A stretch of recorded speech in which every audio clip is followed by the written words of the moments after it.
Good evening. I just got off from work. Have a new hairdo.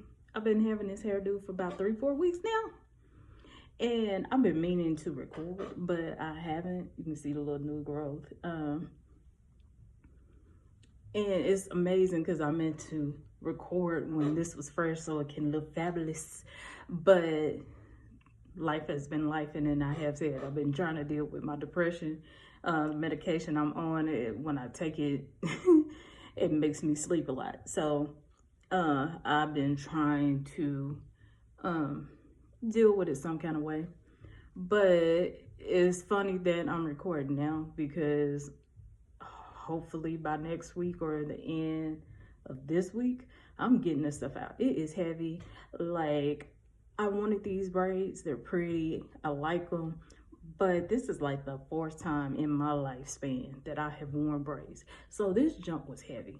And then on top of that, I think I'm allergic to synthetic hair. I have like a bruise that's healing from like the hair when I'll sleep heavy. The hair would brush against my neck, and it just kept itching. And then I think like a week after I washed it, and then it wouldn't itch as bad. So me and synthetic hair is a up and down situation. 1 minute with these braids, well, most of the time, I think one time I didn't itch wearing these, and I believe my skin is sensitive. What was I going to say? I forgot. Oh, the reason why I came on here is to talk about the Real Housewives of Atlanta. I was not a fan of the show, but I am a fan of some of the cast members that was on there. And like off and on, like the main people that were consistent on there, you know, were like my favorites. And then off and on, they had a few people that didn't last, that should have remained, but didn't. But the reason why I wanted to record and talk about it is because of the backlash. It was getting like, oh, it was boring, this and that. They need to revamp the cast. I watched one episode. One. I can tell you this. I do like Shamia. I like Shamia's personality has come out. I did watch her speak on it with Candy and Shamia. I love her personality. Personality is out there. And then you get to see her family and what she's going through. And I did know a little bit that she act, because I didn't pay attention until Meet the Blacks 2. She was one of the vampire women, vampiress. She was one of those characters in the movie. And I had to like rewind and then watch the credits and see that she was in there.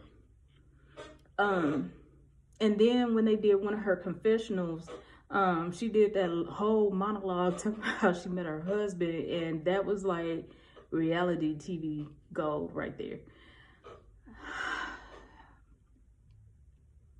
I don't want to watch it from here on out, because from the beginning, when they were like announcing who was coming back and who was going to be on the show, I felt like it was some bullcrap. I felt like they iced Candy out so she wouldn't come back. And it was a good thing for her, because it's like she's doing a lot of things besides dealing with that mess over there. When I watched, let me get on to this episode.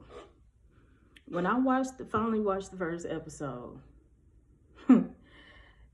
I couldn't tell the three newbies, I couldn't tell them apart.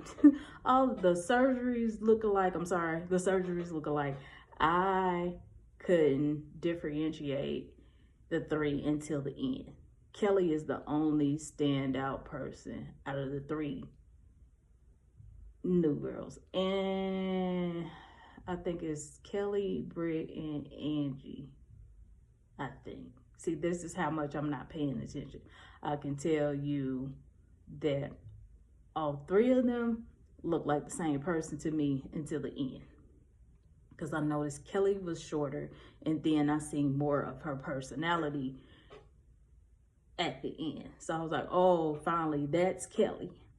Then it's two of them that I couldn't tell could breathe.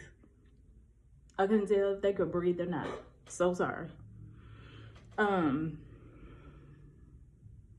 Nose looked like, and I love him to death. Love him to death. But Nose looked like the whites before he got it fixed on Botched. I can hear the nasal sound. It sounds like somebody need asthma medication. I cannot condone this because it doesn't seem authentic. And then people are saying, oh, real fabulosity. And I still don't think that's real fabulosity, because to me, people with what you want to see on these private jets are not going to spread their wealth like that. And even if they spread their wealth, they're not going to be in the shenanigans that you are seeing some of these ladies in. I hate to say it, but I said it. So in the past, when it was seasons that I didn't want to watch, that I didn't care for too much, I watched Candy speak on it and get the highlights and go on about my business. This time, since Candy is not doing a speak on it, I am watching DJ Richie Scott commentary, and I am pushing on. And one of the things he said was, he wanted everybody to promote it because, they needed something to watch. But I'm sorry, I cannot watch that. So going on to another reason why I don't want to condone it, people were talking about it was boring. They need to revamp the cast. The way I felt like iced out Candy and fixed it where Kenya was gone, I don't agree with. And people were saying that it was dryness. Then when the drama happened before the show aired, with Brett and Kenya, people were, oh, this shouldn't happen. I'm paraphrasing. But when you ask for Real Housewives of the Bad Girls Club, because that's basically what you're asking for, you can't change the rules and saying this shouldn't happen and that shouldn't happen, because this is what you asked for. Young group, vibrant group.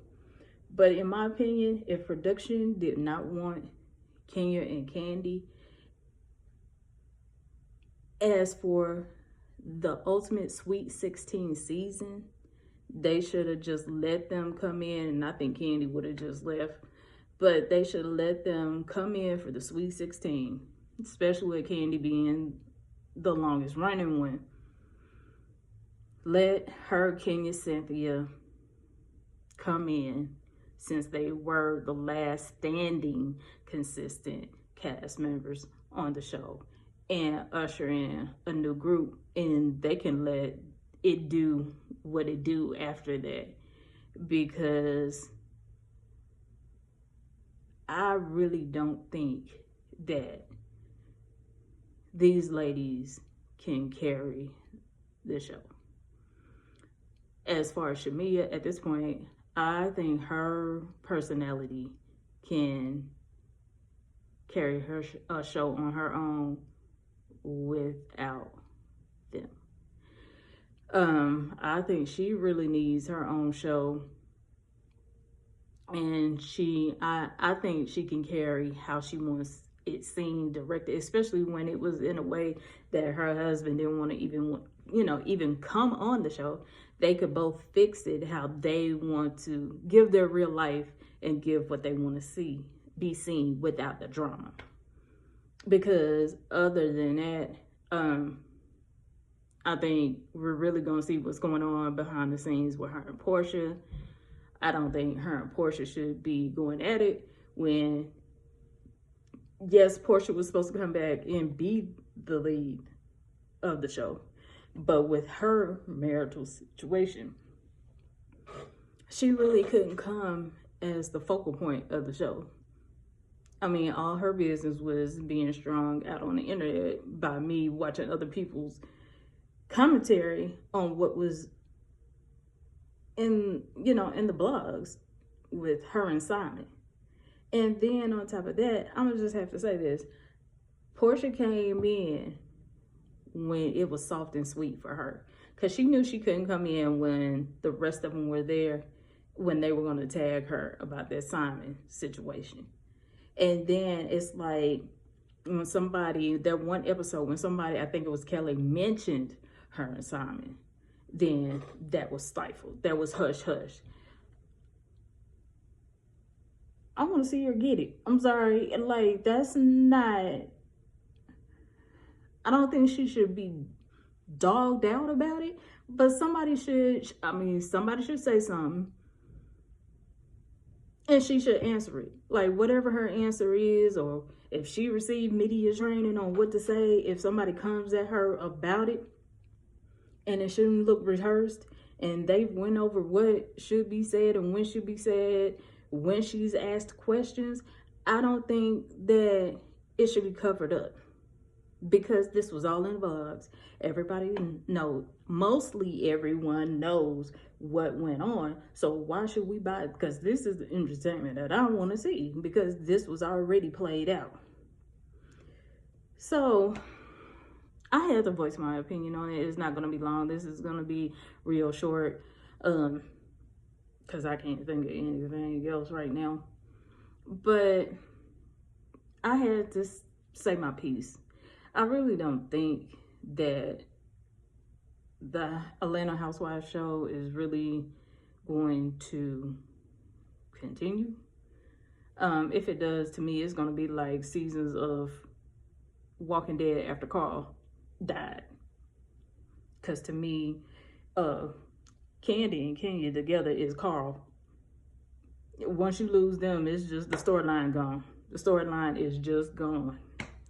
But I'm about to get out of here. I'm going to try to post more if life don't life for me. And I'm just steady messing with these braids in here. I'll talk to you, whoever watches this, or whenever I get a chance. But have a good evening. Have a great night. Bye.